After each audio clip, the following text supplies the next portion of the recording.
Boa tarde. Hoje a gente está começando mais um painel do Eleva Conecta para falar sobre a importância da escola na primeira infância.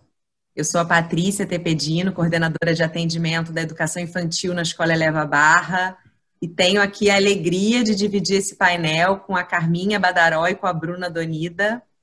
A Carminha hoje é diretora da Escola Eleva Barra, mas é sócia fundadora do Espaço de Educação Infantil Os Batutinhas há mais de 25 anos, que é referência em educação infantil no Rio de Janeiro e no Brasil. E a Bruna Donida é minha parceira na coordenação do infantil da Escola da Barra, ela é a coordenadora do segmento e tem mais de 20 anos de experiência em educação infantil, e a gente conta muito uma com a outra no dia a dia para pensar melhor sobre as crianças. Bom, a gente vai falar sobre a importância da escola na primeira infância. A primeira infância é a fase que vai de 0 até 6 anos de idade, que é quando o cérebro tem maior plasticidade e está fazendo 90% de todas as conexões neurais que ele vai fazer para o resto da vida. Daí a importância dos estímulos, das brincadeiras, das interações sociais e do ambiente ao qual a criança está exposta nessa fase. Depois dessa fase, acontecem algumas podas neurais, que é o momento que o cérebro descarta aquilo que ele nunca mais vai usar, então ele descarta aquelas conexões que não foram feitas nessa fase, e por isso a escola tem que proporcionar esse ambiente fértil para a curiosidade e para o desenvolvimento das crianças. Então, eu vou começar. A gente recebeu várias perguntas aqui e eu vou tentar organizá-las para a gente conseguir cobrir todos os assuntos que foram tratados, mas vou começar perguntando para a Carminha sobre a importância da escola nessa fase, na primeira infância, para que ela comece falando sobre esse tema, que é o tema principal da nossa conversa de hoje. Boa tarde a todos, é uma alegria estar hoje aqui, dividindo esse momento com a Bruna Donida, que trabalhou muitos anos comigo nos Batutinhas e agora é coordenadora de segmento da educação infantil da Eleva Barra, e a Paty, que eu já conheço há uns 3 anos também, uma profissional também excelente, que é coordenadora de atendimento do infantil da Eleva Barra. Então, acho que hoje vai ser um dia muito especial, porque a gente vai estar falando do que a gente tem muita paixão, né, que é a educação infantil, criança. Eu acho que esse assunto é um assunto que a gente domina exatamente porque a gente gosta muito do que a gente faz.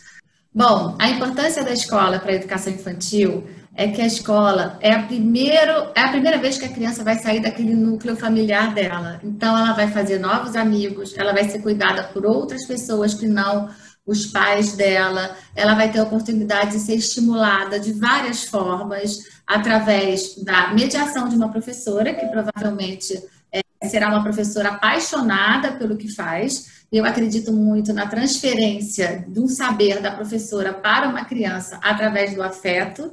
Então, assim, ela vai ter contato com pessoas que são extremamente capacitadas para estar estimulando ela no lado artístico, no lado da linguagem, no lado da autonomia. Eu acho que tem vários aspectos que ela vai conseguir ser estimulada através das competências de quem está trabalhando na escola para fazer com que ela se desenvolva da melhor forma possível. Uma criança que está numa educação infantil de qualidade, ela é uma criança que brinca com qualidade, ou seja, ela é uma criança que tem momentos muito criativos, momentos onde ela é estimulada a fazer boas perguntas, onde ela é estimulada a ter momentos onde ela vai se colocar em risco para entender que ela é capaz de vencer esse risco. São momentos em que ela vai estar experimentando através do tato, através do olfato, através de experimentações que muitas vezes só a escola pode proporcionar, uma vez que a família não é nem a função da família estar tendo que estimular as crianças dessa forma. Isso é uma função da escola mesmo, estar sempre estimulando as crianças em vários aspectos do conhecimento. Eu acho que tem uma coisa muito gostosa também, que são as famílias que começam a fazer amigos, né, também, né, que são os pais dos amigos do filho dela. Então, abre uma oportunidade dos pais ampliarem também as amizades e por isso está com outros pontos de vista. Eu acho que a escola também tem essa função, né, de mostrar outros pontos de vista para a família e para as crianças, porque senão fica só aquele ponto de vista da família, então amplia também. Então, assim, eu acredito que a escola está sempre ampliando conhecimento, ampliando a vida social, ampliando em termos de estímulos também. Eu acho que as crianças na escola elas vão conhecer vários materiais. Aqui a gente dá argila, a gente dá carvão, a gente dá vários tipos de papéis, a gente dá vários tipos de tinta, a gente deixa eles brincarem ao ar livre, que para mim é de um valor enorme. Eles podem construir cabanas, eles podem inventar histórias, tudo isso porque a escola possibilita esse ambiente. Principalmente a Eleva Barra, que tem um jardim maravilhoso. A gente também investe muito em blocos de construção também, para as crianças brincarem e, nesse momento, usarem muito da criatividade, que a gente acredita também numa educação que estimula a criatividade, estimula a imaginação, né? Sempre com o professor como mediador disso. Mediador, eu acredito que é um professor não que dá ordens à criança, fala o que ela tem que fazer, mas simplesmente dá instrumentos para que ela possa estar criando em cima daquilo que a professora está oferecendo. Então, não é brinque disso, é brinque com isso. Que tal brincar com isso? E não brinca disso. Eu acho que isso é uma função também da professora, né? Está facilitando o conhecimento, a aquisição do conhecimento das crianças. A escola também é um espaço de desenvolver a autonomia, a independência das crianças, que também é um fator muito importante para o desenvolvimento delas, e a Bruna vai poder falar um pouquinho melhor sobre isso, né, Bruna? Boa tarde, é um super prazer estar aqui com a Paty, minha parceira do dia a dia. Trabalhamos juntas, tocando infantil desde que a Escola Eleva Barra abriu. E agora com a Carminha, que eu trabalho já há 20 anos, desde que comecei minha carreira. Então, não poderia estar melhor do que nós três juntas, trabalhando e tocando infantil da Eleva Barra. Falando um pouquinho agora sobre autonomia, a criança precisa ser autorizada a crescer para ficar independente nas tarefas do dia a dia. Significa conseguir cortar os brinquedos do quarto, conseguir se vestir sozinho, comer sem ajuda, como também independente nas relações sociais. Isso quer dizer conseguir dizer não para um amigo, conseguir decidir uma brincadeira, conseguir cair, levantar e seguir sem vir para o adulto chorando tanto, ter uma autoestima mais forte. Para isso tudo acontecer, é preciso que ela tenha modelos e que tenha segurança. E essa segurança vem dos adultos. Nós, adultos, temos que passar isso para ela. E é muito importante que a gente valide esse processo. Ela precisa que a gente fale o tempo inteiro. Você dá conta, você consegue. Porque quando a gente faz muito pelas crianças, e os cuidadores que ficam a maior parte do tempo com elas, muitas vezes, pelo atropelo da rotina, faz por ela. Então, assim, na pressa de calçar um sapato, em vez de deixar ela calçar, você vai calçando. Na hora de dar comida, é tanto medo de deixar a comida cair no chão, ou com medo de que a comida não se alimente tão bem, você acaba dando a comida para a criança. Então, você vai cerceando do prazer de aprender. E é na prática. E a criança vai crescer fazendo. É ensaio e erro. E a criança está sempre em construção. Outra palavra-chave dessa construção de autonomia é o tempo. Porque ela precisa desse tempo para fazer, para errar, para fazer de novo, para criar hipótese. É nesse processo que ela vai criar a construção do conhecimento dela, vai criar a construção da autonomia. E talvez essa seja a maior diferença entre casa e escola. Porque na escola, ela tem um grupo, ela tem pares, criança não tem melhor modelo que outra criança. Então, muitas vezes a criança chega na escola e a família diz, olha, ela não come nada sozinha. Daqui em 2 meses, a mãe espia no refeitório e vê uma graça, ela comendo sozinha. Claro, você olha para o chão, tem um monte de macarrão no chão, mas acho que a garantia e a satisfação de estar ali comendo sozinho é incrível isso. Porque a gente validou, a gente disse que ela confia, que a gente confia nela, que ela dá conta. Isso é incrível, isso é um poder de validação muito importante. O escutar o desejo dela de querer fazer. E não dizer, fazer por ela é dizer que ela não consegue. Então, são mensagens que a gente não tem a menor intenção de fazer, mas quando a gente faz por ela, a gente acaba passando essa mensagem e todo dia um pouquinho, ela acabar desistindo de tentar, porque a gente não quer que uma criança nunca desista de tentar. Ela tem que conseguir o máximo, crescer e cada dia avançar. E a palavra-chave disso, realmente, além de ser esse tempo, é pensar que o tempo da rotina é um tempo que organiza a criança, né? E na escola a gente tem um tempo que organiza, um tempo preparado para ela, além dos pares que são modelos, e a gente tem um tempo de que a criança possa se arriscar, porque ela precisa se arriscar para poder crescer. E muitas vezes em casa, né, num outro espaço, o medo da questão do zelo, da superproteção, a gente não evita, não deixa que a criança cresça. Então, acho que são dicas que a gente dá, que é difícil, a gente sabe disso. Então, nossa orientação, muitas vezes, durante esse tempo todo de distance learning, que as professoras ficaram tendo muito contato com as famílias, deram essas dicas de deixar a criança fazer, de deixar a criança ou poder ajudar ao máximo em casa. Então, olhando esse tempo de pandemia, a gente tem que olhar com bons olhos para esse tempo que as crianças passaram em casa. Eu acho que foi um tempo que todo mundo desacelerou a rotina e aproveitou o tempo para permitir que as crianças vivenciassem isso com as famílias. Então, muitas tiveram mais calma de brincadeira, muitas tiveram mais tempo para ajudar a botar a mesa, mais tempo para tomar um banho mais demorado, mais tempo para aprender a amarrar o sapato. Então, acho que esse tempo é muito precioso. Eu tenho certeza que a gente vai voltar com crianças mais autônomas e mais independentes para a gente poder continuar com esse processo aqui na escola. E eu acho que para falar um pouquinho mais dessa rotina, que a gente prepara tanto esse ambiente fértil para isso, eu acho que a Paty pode falar agora um pouquinho mais sobre isso.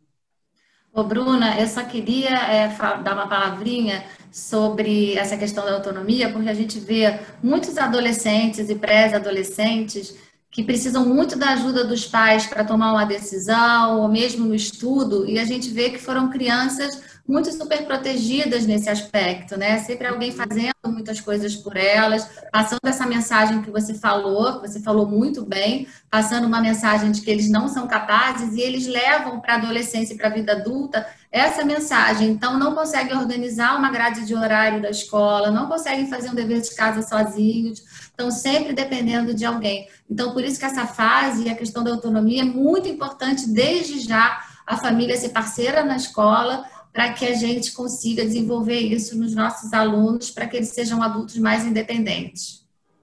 Com certeza, verdade. Bom, a Bruna falou muito sobre rotina e organização, né? Então, eu queria contar um pouquinho como é a rotina na educação infantil na escola.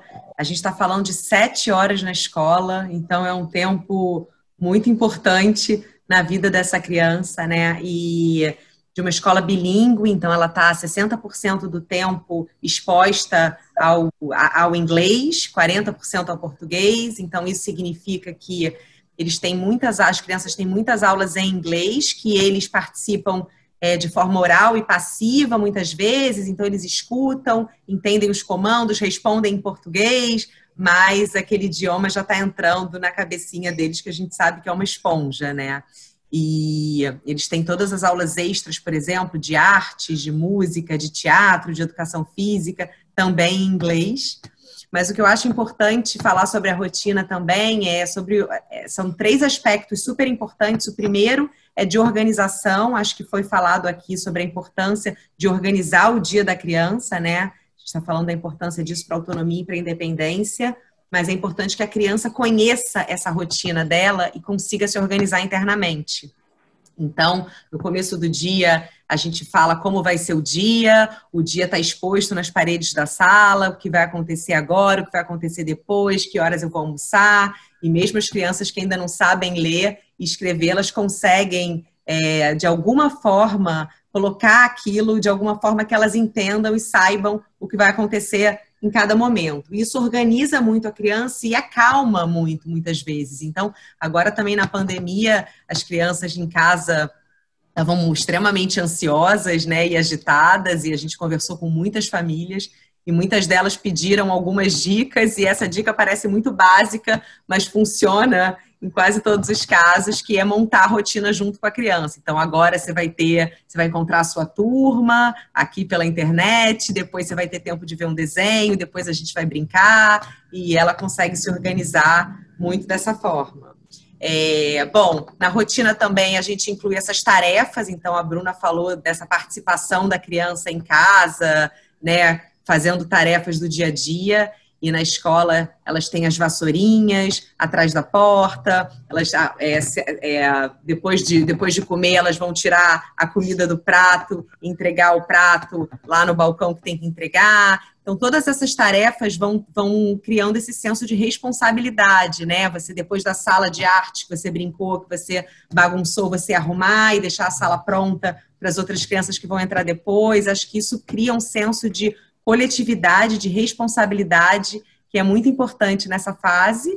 E também os tempos de brincar, né? A gente está falando muito da importância disso, desse ambiente, né, fértil para a curiosidade, e as brincadeiras não podem ser deixadas de lado. Então, o tempo de brincar livre, o tempo de ócio, de estar no parque, de brincar na natureza, de brincar na areia, de brincar na casinha, e de deixar que a imaginação corra solta, porque é brincando que a criança se desenvolve nas relações, né? E que os conflitos vão surgindo e ela vai se virando. Então, a gente tem, ao longo do dia, esses tempos também de brincar livre, que são essenciais para o desenvolvimento das crianças, tentando ao máximo respeitar esses momentos e esse tempo da criança que a Bruna falou. Então, assim, eu acho que é importante ter o tempo de transição, o tempo de dar uma relaxadinha depois do almoço. Esses tempos têm que ser muito respeitados também ao longo do dia. Ô, Paty, e falando em brincadeira, né, a gente vê a importância do brincar. Ainda bem que está como direito da criança na nova BNCC, porque realmente a gente, de uns 10 anos para cá, a gente viu crianças brincando, principalmente as crianças de cidade grande, brincando muito pouco, muito pelo contrário, os pais colocando em muitas atividades, né, tem que encher o tempo, e aí houve um retorno agora à necessidade das crianças brincarem. Por quê? Porque a brincadeira é o trabalho da criança, né? É onde ela vai desenvolver várias habilidades. O futuro da criança está na qualidade da brincadeira que ela tem. Porque quando ela brinca, ela imagina, ela planeja, ela resolve problemas, ela chama um amigo para brincar. E tudo isso que ela faz numa brincadeira são habilidades que ela vai precisar para o futuro. Qual é o adulto que hoje em dia consegue trabalhar sozinho? Trabalha em grupo. Qual é o adulto que não tem um problema para resolver? A criança, quando ela é criança, ela está resolvendo o problema, ela está chamando um amigo para resolver o problema com ela está criando, ela está imaginando. Isso tudo é importante para as habilidades que ela vai precisar também no futuro. Então, isso é muito importante. Isso foi um pouco desvalorizado uns 10 anos atrás, mas agora voltou com força total, principalmente porque as crianças estão muito nos iPads, nos jogos eletrônicos, no celular. Então, a gente hoje em dia vem com um apelo, vamos voltar às brincadeiras, porque é na brincadeira que ela vai adquirir habilidades sociais importantes para o futuro dela, que os jogos eletrônicos não vai dar. A gente acha que os jogos eletrônicos ou a interação pelo iPad vai fazer com que a criança fale mais. Não é verdade. Já tem pesquisas que mostram há muitos anos que a criança ela só aprende a falar por interação humana. Ela não aprende a falar por interação nos games ou nas telas. Ela aprende, sim, a falar palavras, mas ela não se comunica. A criança ela só interage, ela só se comunica quando ela aprende através de uma interação e não através das telas. Algumas famílias falam para a gente assim, nossa, mas ele é muito inteligente, ele tem muita concentração porque ele consegue ficar num jogo. Isso não quer dizer que a criança é concentrada. Isso quer dizer que a criança ela tem um estímulo visual muito forte, um estímulo auditivo muito forte, que é do jogo e das telas, e por isso ela consegue ficar concentrada. A gente conhece uma criança concentrada quando ela consegue ouvir uma história por muito tempo, de acordo com a faixa etária, claro. Quando ela consegue ir para a natureza e ficar muito tempo criando alguma coisa, mas ela precisa usar do conhecimento dela prévio para fazer alguma coisa com isso. Quando ela está num vídeo, ela não precisa usar conhecimento prévio nenhum para interagir com aquele vídeo. E na natureza e na brincadeira ela precisa. Então, assim, é super importante brincar. Eu acho que na Escola Eleva a gente tem isso como uma premissa de uma qualidade, da educação infantil de qualidade. Eu acho que é um ponto importantíssimo, é o brincar. E como eu falei anteriormente, o professor, ele é o mediador dessa brincadeira. Ele vai ajudar a criança, ele vai dar instrumentos para que a brincadeira dele fique cada vez mais rica, né? Por quê? Porque você vai dar um bloco de construção, como eu falei, esse bloco vai virar um castelo.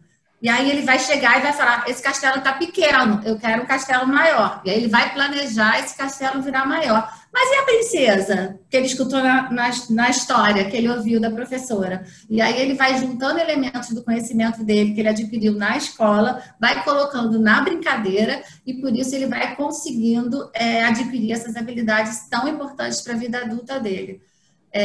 Assim, eu acho assim, que a gente tem que colocar nossos filhos para brincar, eles precisam ter esse momento de ócio, que a Patrícia falou também, porque é no ócio que ele vai criar, não é com muita informação que ele vai ter tempo para criar, não é com brinquedos estruturados, essa coisa de dar brinquedos muito estruturados também para as crianças, eu particularmente não gosto, a Estrela que me perdoe. Antes de brinquedos, é claro que ela já tem brinquedos muito desestruturados, tudo, mas assim, tem muito brinquedo com barulho, aperta e faz barulho. Eu acho que isso não faz a criança ficar mais criativa, não ajuda na imaginação da criança. O que ajuda na imaginação da criança é realmente brinquedos desestruturados, simples. Nenhum pai aqui precisa gastar muito dinheiro com brinquedo. Posso garantir para vocês. E se vocês se lembrarem, peguem as cenas de vocês quando vocês eram pequenos. Lembrem qual era o brinquedo que você mais gostava. Provavelmente foi um brinquedo que alguém muito especial te deu, ou um brinquedo que realmente era ou muito fofinho, ou você conseguia levar para os lugares, ou era um brinquedo que tinha alguma coisa que fazia você ter afeto por aquele brinquedo. Provavelmente não era um brinquedo muito duro, um brinquedo que fazia muito barulho. E eu acho que tem uma coisa muito importante também, que é para a gente se lembrar que o afeto, o brinquedo tem muito a ver com o afeto também, com a paixão, com o que aquele brinquedo provoca numa criança. Né? Então, aqui na Escola Eleva, a gente sempre tenta planejar alguma coisa de brincadeira que traga muita emoção. E a gente sabe que a memória nossa, ela fica muito mais fixada quando você é adulto com alguma experiência que você teve com emoção, né? A gente passa batido quando a gente é adulto, a gente se lembra de alguma coisa sempre que tem alguma emoção envolvida. Pode ser uma emoção grande ou pode ser uma emoção pequena, mas tem emoção envolvida. Aquilo que não te causou emoção sai da sua memória. Então, por isso que aqui na educação infantil a gente tenta oportunizar brincadeiras que tenham afeto envolvidos, que tenham emoção envolvidas. Então, é sempre pensando, você viu? O que pode estar aparecendo aqui? Então, o professor, mais uma vez, mediador para facilitar essa criatividade, essa imaginação das crianças. E uma outra coisa interessante também é que o MIT tem um projeto de levar a brincadeira para outras idades. É como se o adulto precisasse continuar brincando, exatamente por aquilo tudo que eu falei. Então, uma aprendizagem criativa é uma aprendizagem, mesmo para as crianças mais velhas, que ocorre de uma forma imaginativa, de uma forma criativa, onde existe um projeto, né? Eu acho que quando a criança brinca, ela tem um projeto de fazer aquele castelo. E a criança mais velha, ela tem também que estudar dessa forma. A gente tem que repensar a educação para ela não ser mais aquela que fica só decorando com muito conteúdo. A gente tem que dar a oportunidade das crianças trabalharem em grupo, como elas fazem sempre quando elas são crianças.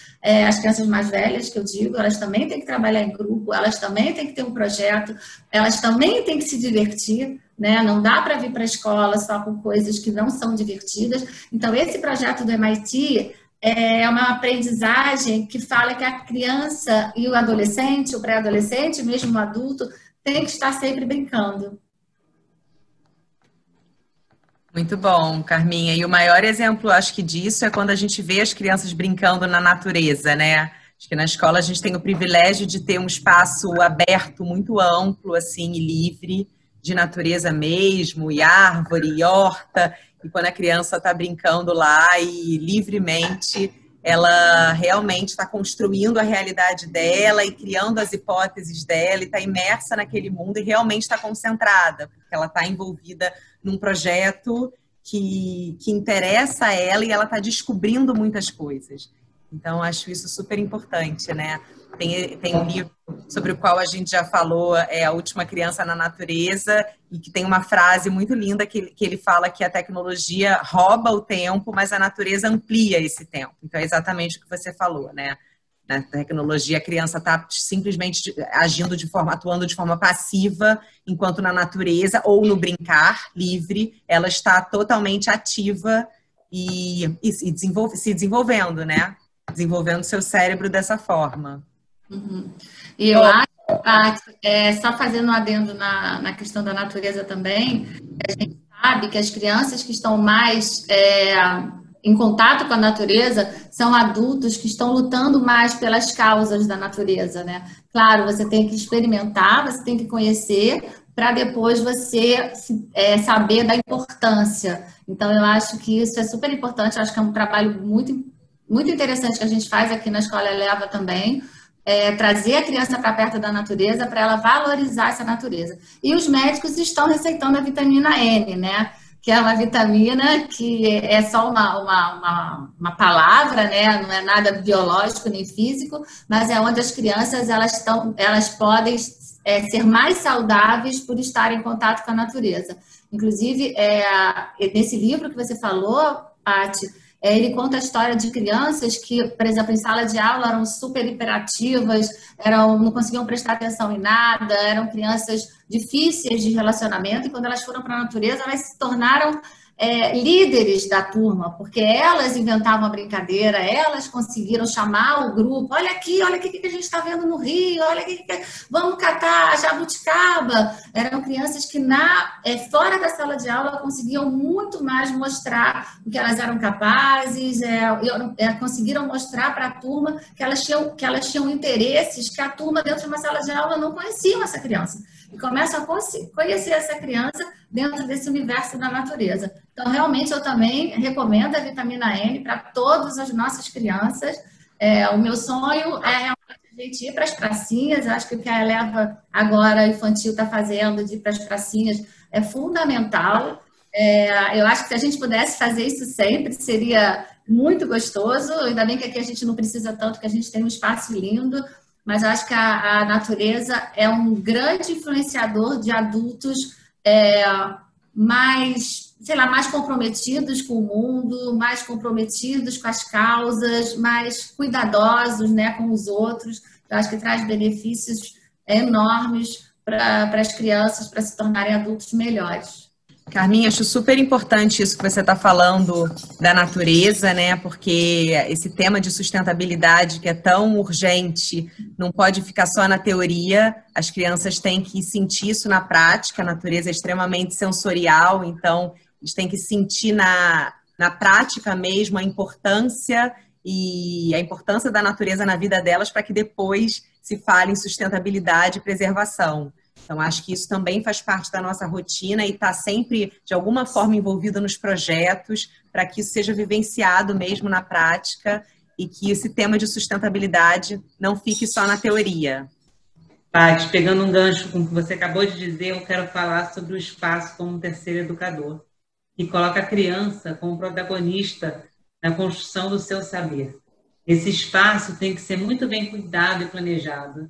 Ele precisa ser convidativo e provocador. Quanto mais natureza por perto, melhor. Porque a criança é extremamente sensitiva e sensorial. Então, é muito bacana quando ela tem contato com um pedacinho de madeira, que o chão é áspero, pisar na cama, uma sensação gostosa, a areia. Então, esses contrastes fazem com que ela tenha experiências e ela vai crescer com isso.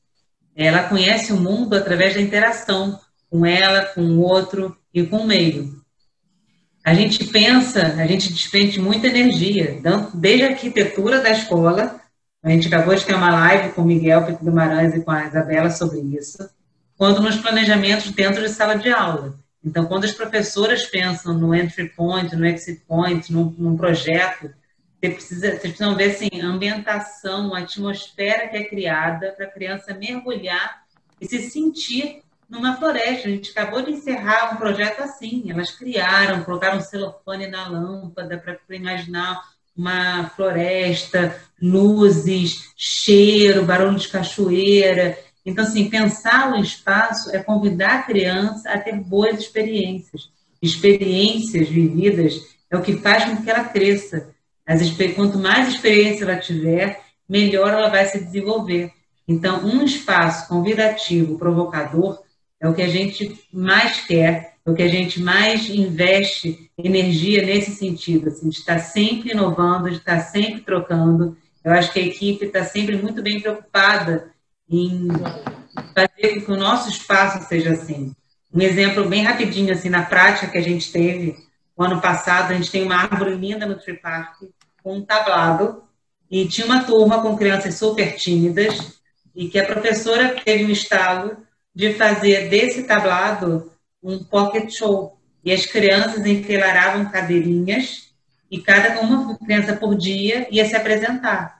Claro que a tímida foi uma das últimas a se apresentar, mas todo dia ela via um pouquinho os amigos a fazendo. E no final ela foi. Com a autorização delas, a professora mandou esses filmes para casa, então a gente imagina que tenha circulado pela família. Então ela adorou, foi uma super conquista dela, porque ela venceu esse medo para uma plateia pequena, que era só os amigos, mas que circulou esse vídeo pela família, e ela venceu esse medo. Então, assim, a gente chegava e isso virou uma prática. O dia que não tinha pocket show, eles ficavam arrasados, entrou na rotina da turma, e isso foi uma prática super legal. E foi assim, é uma dica que ficou para outras turmas e foi um aproveitamento do espaço. Num dia de calor, tem água que sai do chão. Então, assim, as crianças chegam no pátio e vê água saindo do chão. Então, assim, é uma surpresa. Eles chegam na escola, chegam no pátio e tem uma surpresa dessa.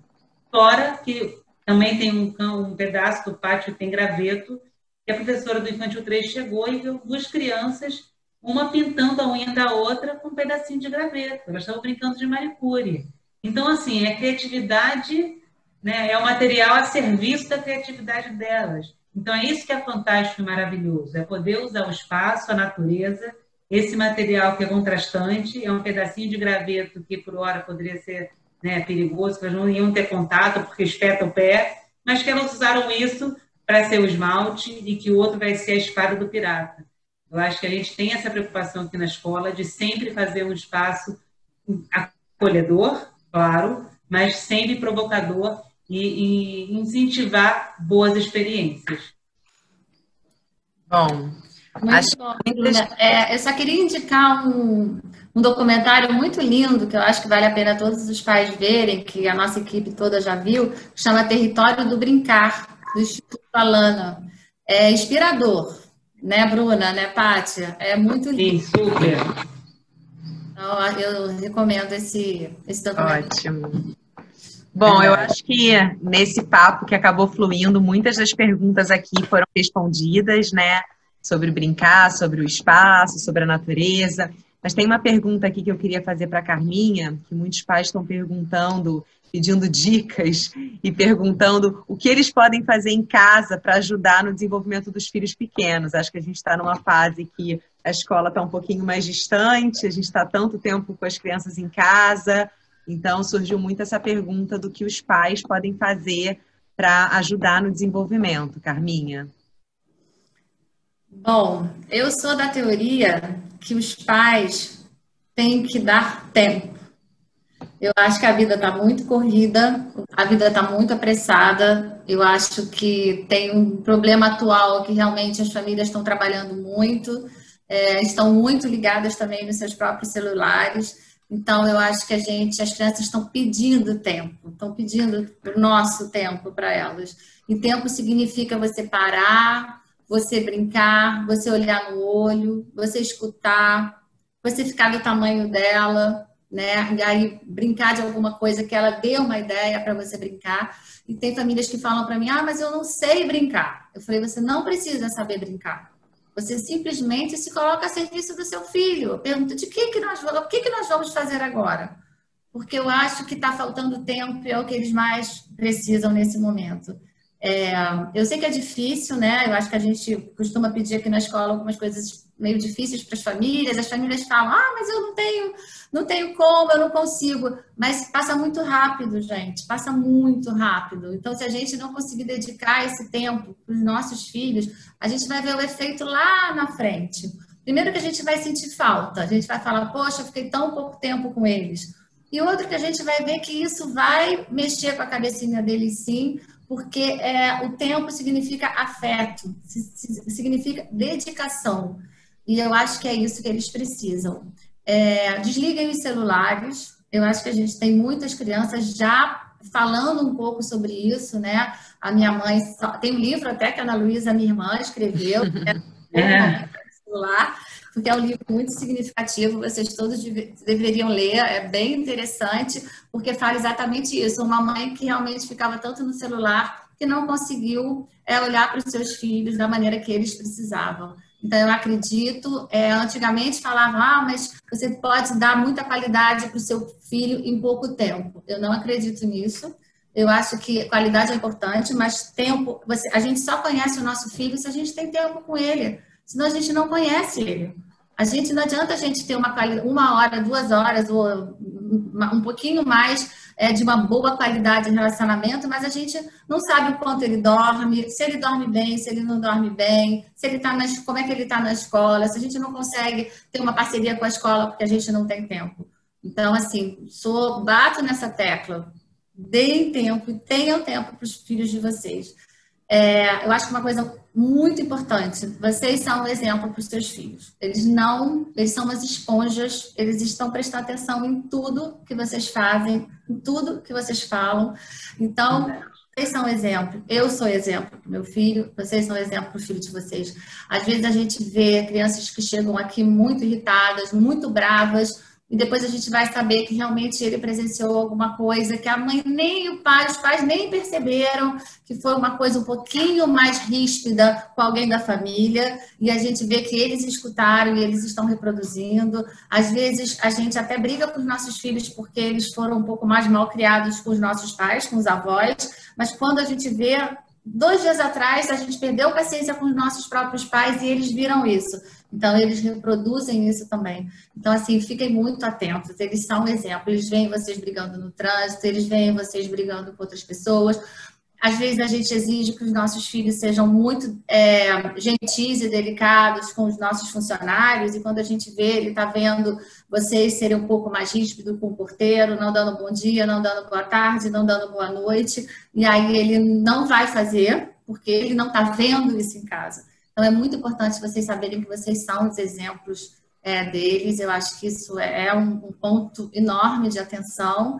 E eu acho que confiem na escola. Eu acho que a escola é uma parceira de vocês. Ela pode ajudar realmente vocês a serem melhores pais, porque a gente, além da gente ter estudado muito sobre a infância, a gente conhece muitas famílias, a gente acompanha nossos alunos. Eu, principalmente, né, eu tenho ex-alunos meus que estão com 25 anos e a gente consegue ter plena noção como é que ele era como criança e o que ele se tornou, e é lindo ver isso. Então, assim, cuidem bastante desse momento. Esse momento é um momento muito especial na vida deles e na vida de vocês. Uma coisa importante também, o tempo faz com que a gente escute os nossos filhos. É muito importante. Escutar não é fazer vontade de filho. Não é. Escutar é você saber que por trás de uma criança que está chorando muito, tem alguma coisa que ele está querendo te dizer. Escutar é ver que se uma criança está querendo muito uma coisa, exageradamente uma coisa, ela está querendo te dizer. Escutar é saber que se a criança está muito ansiosa, ela está precisando de ajuda. Não é fazer vontade. Tem mãe que fala, mas é fazer vontade? Não é fazer vontade, é escutar, é parar e ver o que está por trás de uma criança que naquele momento está demonstrando alguma coisa que está fugindo um pouquinho do padrão. Então, assim, o que eu indicaria é isso. Eu acho que é uma coisa mais difícil, mas acho que é de extrema importância. Deixaria a questão de estímulos mais concretos para a escola. ensinar a ler, ensinar a escrever.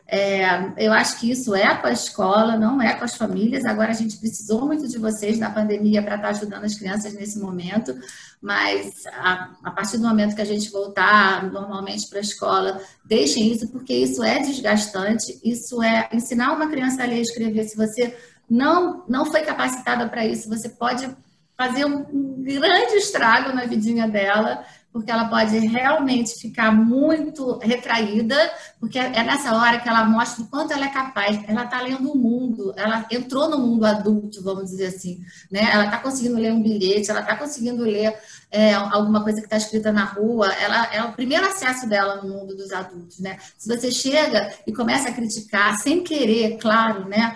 Começa a criticar ou começa a colocar algum impedimento, você ainda não conseguiu? Você pode ir com a autoestima dessa criança no pé. E depois, para a gente reverter isso, é muito mais complicado. E contem com a escola. Eu acho que a escola de qualidade, ela consegue ajudar muitos pais a serem melhores pais, melhores famílias, entenderem melhor os seus próprios filhos. Então, contem com a escola de vocês e quem for da Eleva Barra, contem com a gente. E, Carminha, acho que nesse momento da quarentena, que a gente tem tempo para dedicar mais às crianças, apesar de todas as dificuldades, né? Mas é o que a gente pode querer que fique como memória, né? A sua irmã, Ana Luísa, falou sobre isso em uma conversa que ela teve há pouco, de o que os pais querem deixar de memória desse tempo de quarentena. Então, você brincar junto com seu filho e dedicar tempo a ele, é isso que essa criança vai lembrar depois, né? É esse tempo que ele esteve junto com o pai. Todo dia a gente conseguia jogar um jogo, todo dia a gente conseguia almoçar juntos, são coisas que não vão acontecer no dia a dia, né? Quando as coisas não estão, né, num período como esse, mas é o que a criança vai lembrar. E como você disse, passa muito rápido. Então, se a gente tem a chance de criar essas memórias agora, é isso que vai ser lembrado depois, né? Muito mais do que difícil, mas como um momento compartilhado em família e um momento de afeto. Muito bom, isso mesmo. Com certeza. Bom, tem uma pergunta aqui que eu queria fazer para a Bruna sobre adaptação na escola, sobre como é feita essa adaptação de uma criança nova, e não só de uma criança nova, mas de todas as crianças que estão há 6 meses longe da escola, que vão ter que fazer uma adaptação nova agora na volta, de como essa adaptação é tratada na escola. Bruna? A gente pensa a adaptação como um processo da criança entender a escola como um lugar seguro. Ela vai fazer novos vínculos afetivos, os adultos vão começar a tomar conta dela, que antes eram da família, agora são novas pessoas. Mas, além de tudo isso, é pensar no vínculo com o espaço. Um espaço que encanta, um espaço que conquista ela. É muito, muito bacana quando, em tão pouco tempo, as crianças falam, minha escola eleva. Então, ela se encanta pelo espaço. Então, isso é maravilhoso. E as crianças têm que desenvolver um sentimento de pertencimento, né? Ela tem que entender que aquela sala é o porto seguro dela, que aquela professora é a professora de referência dela, é quem vai cuidar dela. E esse passar de bastão é muito importante que a família faça. A família tem que estar muito segura para isso. E a gente desenvolve algumas estratégias para que isso aconteça. A gente começa com uma reunião de adaptação, nas vésperas de começar as aulas. Nessa reunião, os pais são convidados, a gente faz uma dinâmica que é seu filho em 1 minuto. Cada família fala do seu filho em 1 minuto e que a professora anota todas as observações que precisam ser feitas. Então, se a mãe falar ali, meu filho adora um dinossauro, pode ter certeza que no primeiro dia de aula a professora vai estar na porta da sala da criança com um dinossauro. Isso é uma empatia enorme. A criança chega e é recebida pela professora com o que ela gosta. Então, nossa, então aquela professora ali entende o que eu gosto. Isso já é um super presente, um super salto, assim, um vínculo de confiança enorme. Assim, a gente está acertando, a gente quer acertar. Então, é muito bacana quando os pais se sentem confortáveis de contar um pouquinho. Olha, meu filho detesta barulho, então, por favor, não adianta chegar cantando muita música alta, porque ele não vai gostar. Então, a gente precisa saber, quando a criança anda para a escola, a gente firma um pacto que tudo é importante para a gente. Então, nesse momento, o seu filho em 1 minuto é muito rápido. Vão ter outros momentos que a professora vai poder saber um pouquinho mais de cada criança. mas um resuminho, que a professora, nos primeiros dias de aula, consiga acertar o que a criança gosta, é super importante. E esse lugar de escuta não fica só no lugar de escuta, é lugar de escuta que a gente transforma em ação. Então, a gente, no dia seguinte, já começa com estratégias que dê certo. Então, a gente planeja dias, são uns 2 ou 3 dias com um curto horário de tempo que a criança passa na escola, porque no dia a dia é quase uma guarda compartilhada. Normalmente ela passa 8 horas dormindo, 7 horas aqui, então a gente está dividindo aí a educação dele. Então a gente tem que tentar fazer aos pouquinhos para que a gente consiga garantir que ela fique na escola ótima, feliz, se sentindo super segura e acolhida. Então, nessa transformação, nessas etapas que a gente quer que ela alcance, a gente tem que respeitar o tempo da criança. Então, a gente primeiro planeja atividades para conquistar, então a gente sempre fala que é melhor ela ir embora querendo voltar no dia seguinte, então são poucas horas por dia, do que esticar a corda e sair daqui com uma mensagem, um lugar que me fez chorar, a gente não quer isso. Então, são poucos dias, com atividades com bolinha de sabão, atividade que a gente sabe que a criança ama, isso as professoras têm na manga muitas atividades muito legais, e com o tempo, uma rotina que é de formação de grupo, de formação de identidade de grupo. Então, a gente respeita o tempo da criança. Isso dá certo com a maioria delas, e outras precisam de um tempo maior. Então, a gente faz acordos com cada família, então a gente vai acompanhando mais num processo mais individual com cada família. A gente está sempre em contato com as famílias. Eu acho que isso a Paty pode falar um pouquinho mais desse atendimento, desse acolhimento, que é muito importante. A família tem que estar muito segura para esse processo acontecer. Se a gente não tiver uma troca, um diálogo muito aberto, a adaptação não funciona. Então, a gente sempre manda foto, a gente sempre liga, então a gente está sempre em contato com informação, porque eu tenho certeza que a maioria das famílias querem saber o que acontece na escola. Acho que a Paty pode falar um pouquinho isso, mas antes da Paty falar, eu também quero dizer que a gente está preparado para receber as crianças nesse pós-pandemia. Eu sou otimista, então, assim, eu acho que as crianças estão loucas para voltar para a escola. Então, elas estão com muita saudade. Tudo que a gente falou de Tree Park, de espaço, de terceiro educador, porque a gente conquistou isso neles, então eles estão com muita saudade da escola. Então, claro, a gente está preparado para quem eventualmente vai chorar, porque passou muito tempo em casa com a família, mas eu também acho que eles estão muito saudosos. Então, a gente vai ter toda a paciência do mundo, quem precisar de um tempinho maior. Então, a gente planejou poucos dias para fazer essa adaptação, essa acomodação, porque tem regras, enfim, é uma escola um pouquinho diferente, mas com muita gentileza de acomodar todo esse protocolo que é diferente para eles. São 2 momentos diferentes, claro, são situações diferentes, mas eu acho que o tempo de acolhimento e a disponibilidade de escuta sempre vai existir aqui na escola. Eu acho que a Paty, como coordenadora de atendimento, pode falar um pouquinho mais desse trabalho com as famílias e com as crianças. Bom, eu posso só complementar o que vocês disseram. Acho que vocês duas já falaram muito sobre essa confiança na escola, essa parceria e como é importante se criar esse ambiente de escuta e acolhimento, né? E acho que isso não só com as crianças, como também com os responsáveis, com as famílias. A gente tem que ter esse canal aberto.